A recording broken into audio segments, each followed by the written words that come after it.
रामचरितमानस का बड़ा सुंदर एक संवाद आता है कि माता जानकी का स्वयंवर हुआ और माता जानकी के स्वयंवर में सबको बुलाया, पर अवध में दशरथ जी के यहां पर पत्र नहीं भेजा गया, अयोध्या पत्र नहीं गया।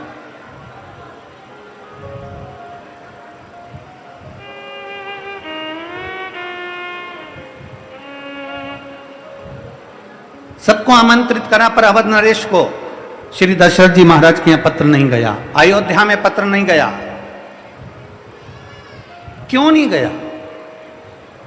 ये देखिए अंदर की किताब पढ़ने का तरीका। फिर निवेदन है, दुनिया की कोई किताब पढ़ो ना पढ़ो, दुनिया की कोई पुस्तक पढ़ो ना पढ़ो, पर अपने मन को और अपने भीतर को जरूर पढ़िएगा। अपने आप को पढ़ो, अपने आप को।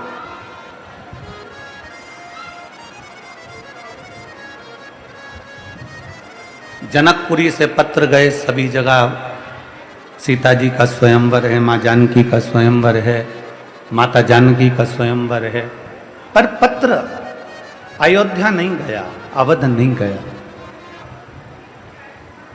अवध नहीं गया।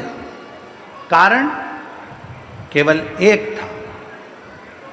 एक बार राजा जनक जी के सेनापति वन में घूमने के लिए निकल गए।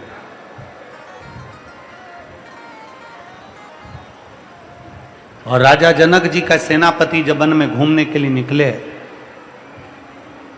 राजा जनक जी के सेनापति जब वन में भ्रमण करने को निकले, इसको थोड़ा ऊंचा करे बाबा, और इधर वाला भी जरा सा ऊंचा करिए। राजा जनक जी के सेनापति जब भ्रमण करने के लिए निकलते हैं, घूमने के लिए निकलते हैं, छोड़ा और हिरण को साध कर जब बाण छोड़ा, हिरण भागता गया, सेनापति उसके पीछे पीछे भागते गए। हिरण भागता गया, सेनापति उसके पीछे पीछे भागते गए, और भागते भागते वो हिरण अयोध्या में कब प्रवेश कर गया, अवध की सीमा में कब प्रवेश कर गया, ये उस सेनापति को नहीं मालूम पड़ा। और उसने साध कर बाण छोड़ा हिरण के लिए। जैसे ही बाण छोड़ा हिरण के लिए, वो हिरण को तो नहीं लगा, पर अयोध्या की एक गाय को लग गया।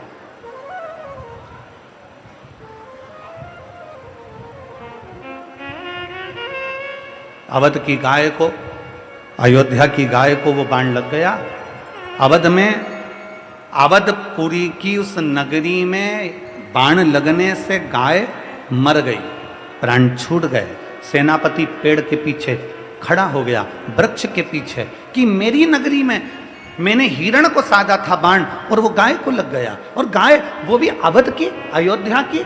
सेनापति पीछे हो गए, सेनापति के साथ में जो दूत थे वो भाग कर गए, राजा जनक जी को सूचना दे दी। जनक जी महाराज, महाराज, महाराज। राजा जनक ने पूछा क्या हो गया?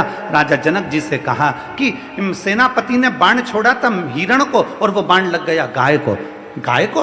तो कहां की गाय को? तो कहा अवध की गाय को, अयोध्या की गाय को वो बाण लग गया।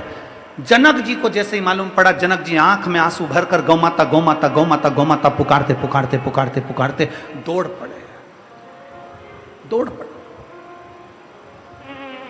गौ माता पुकारते पुकारते जैसे ही जनक जी दौड़े, दौड़ कर देखा, जब जनक जी ने, सेनापति पेड़ के पीछे छुपे हुए थे, जनक जी भी वृक्ष के पीछे खड़े हो गए कि ये गाय हमारे नगर की नहीं, ये गाय तो अवध की है, अयोध्या की है। अब हम अयोध्या में कैसे प्रवेश करें, क्या करें? छुप गए। जैसे ही छुपे हुए थे जनक जी महाराज, इतने में वहां से एक स्त्री निकल कर जा रही थी, और वो नारी निकल कर जा रही थी अवध की। दशरथ जी महाराज के पास सूचना देने के लिए दौड़ पड़ी। अवध में अयोध्या नरेश की जय हो, अवध नरेश की जय हो, अयोध्या नरेश की जय हो। पूछा दशरथ जी ने, कैसे आना हुआ, क्या हो गया? सुबह सुबह का समय आप इतने बिलख क्यों रही हो, क्या हो गया? तब उस नारी ने कहा, महाराज हमारे नगर में पहली बार कोई गाय मरी पड़ी है, हमारे नगर में पहली बार कोई गाय मरी पड़ी है। अयोध्या नरेश, दशरथ जी ने कहा अपने नगर में? हाँ अपने नगर में। हाँ क्या करा जाए? अवध नरेश ने उसी समय पर सूर्य नारायण भगवान को अर्घ देकर लोटे का जल ले जाकर शंकर भगवान का अभिषेक करने जा रहे थे, उसी लोटे का जल तुरंत हाथ में उसी लोटे को उस स्त्री को पकड़ा दिया। स्त्री से कहा लिए जल ले जाओ, मैं शंकर जी को चढ़ाने के लिए जा रहा था। शिव अमर बूटी देने वाले हैं, इस जल को उस गौ माता पर छींट देना, मुझे उम्मीद है गाय जीवित होगी। उस स्त्री ने कहा अवध नरेश से कि दशरथ जी, ये गाय पानी से जीवित हो सकती है?